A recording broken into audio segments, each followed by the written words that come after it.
అందరికీ నమస్కారం. Welcome to Indian culture and spirituality channel. ఈ మధ్య పవన్ కళ్యాణ్ గారి ప్రసంగాల్లో మనం డొక్కా సీతమ్మ గారి పేరు విన్నాం. ఈ డొక్కా సీతమ్మ వారి ఎవరు, వారి జీవిత విశేషాలేంటో అన్నది తెలుసుకుందాం. అంతేకాదు ఈ డొక్కా సీతమ్మ వారికి లంక బిందులు బంగారు నాణాలతో దొరికితే వారు ఏం చేశారు అన్నది కూడా చూద్దాం. Let us start our video.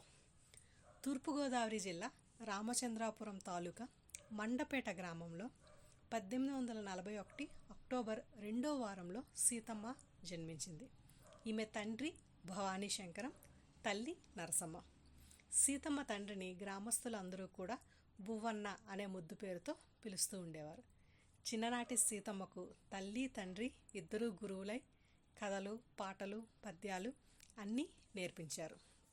కానీ బాల్యంలోనే తల్లి నరసమ్మ వారు మృతి చెందారు.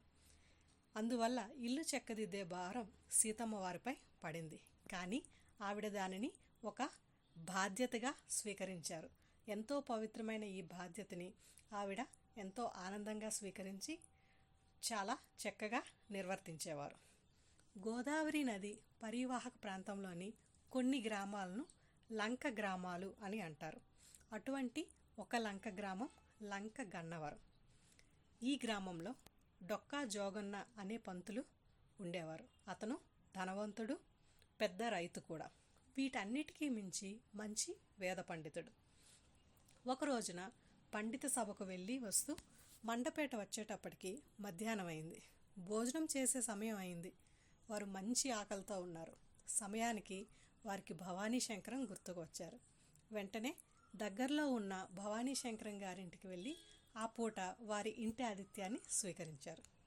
జోగన్న గారికి అతిథి మర్యాదలు చేయటంలో సీతమ్మ చూపించిన ఆదర అభిమానాలకు ఎంతో సంతృప్తి చెంది పరమానంద భరితులయ్యారు. యవ్వనంలో ఉన్న సీతమ్మ గారిని చూసి ఆమె వినయ విధేయతలు నచ్చి జోగన్న గారికి ఆమెను వివాహం చేసుకోవాలి అని భావన కలిగింది. ఆయనకు సాముద్రిక శాస్త్రంలో కూడా ప్రవేశం ఉంది.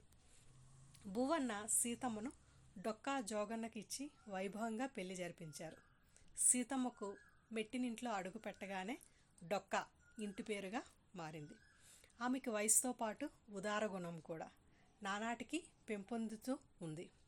జోగన్న సీతమ్మ ఇద్దరి దాంపత్యం ఎంతో అన్యోన్యమైనది.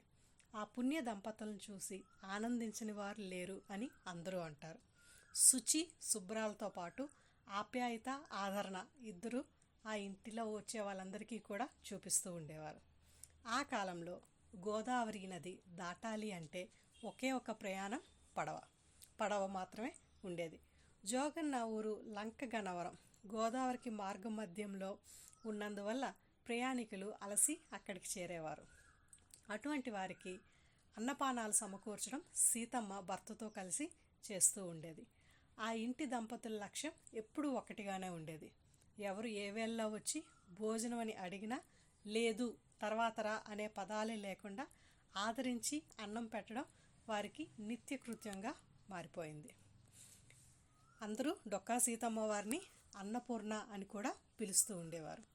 ఇలా కొన్ని సంవత్సరాలు అన్నదానం జరుగుతూ ఉండడం వల్ల ఈ డొక్కా సీతమ్మ వారు కూడా బీదవాళ్ళు అయిపోయారు. అప్పుడు కూడా వాళ్ళు అన్నదానాన్ని ఆపలేదు. అతిథి సాక్షాత్ శ్రీహరి అని నమ్మారు ఆ దంపతులిద్దరు. ఒకనాడు ఆమె భర్తకి పొలంలో దున్నుతూ ఉండగా ఒక లంక బిందులు దొరికాయి. ఆ లంక బిందెల్ని ఓపెన్ చేసి చూడగానే లోపల బంగారు నాణాలు, ఆభరణాలతో లంక బిందులు నిండి ఉన్నాయి. కానీ అది భగవంతుడు వారి మంచి కర్మకి ఇచ్చిన బహుమతి. ఆ బహుమతిని వాళ్ళు మళ్ళీ భగవంతుడికి అర్పణం చేశారండి.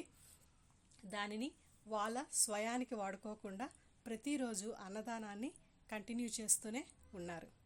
ఈ మహాతల్లి జీవిత చరిత్రను 1959వ సంవత్సరంలో మిర్తిపాటి సీతారామ చైనలు వీరత్తన ధాత్రి శ్రీమతి డొక్కా సీతమ్మ పేరిట ఒక గ్రంథాన్ని రచించారు. సీతమ్మ గారి జీవితంలో మరో ముఖ్యమైన అంశం ఆమె భర్త జోగన్న గారి మరణం తర్వాత కూడా ఆమె నిత్య అన్నదానం కొనసాగించారు. సీతమ్మ గారు 1909లో మరణించారు. కానీ ఆమె సేవలు మరియు దాతృత్వం ఇప్పటికీ కూడా ప్రజల హృదయాల్లో నిలిచిపోయాయి. డొక్కా సీతమ్మ గారి జీవితం అనేక పాఠాలు మనకు నేర్పిస్తుంది. ఆమె ఉదారత, దాతృత్వం మరియు సేవాభావం మనందరికీ కూడా ఆదర్శం. సీతమ్మ గారి జీవిత చరిత్ర మనకి అతిథి దేవోభవ అనే సూత్రాన్ని గుర్తు చేస్తుంది. అందుకే ఆవిడ ఎప్పటికీ కూడా మన హృదయాల్లో అన్నపూర్ణగానే నిలిచిపోయారు. ఇదండి డొక్కా సీతమ్మ గారి జీవిత చరిత్ర. నేను క్లుప్తంగా చెప్పాను.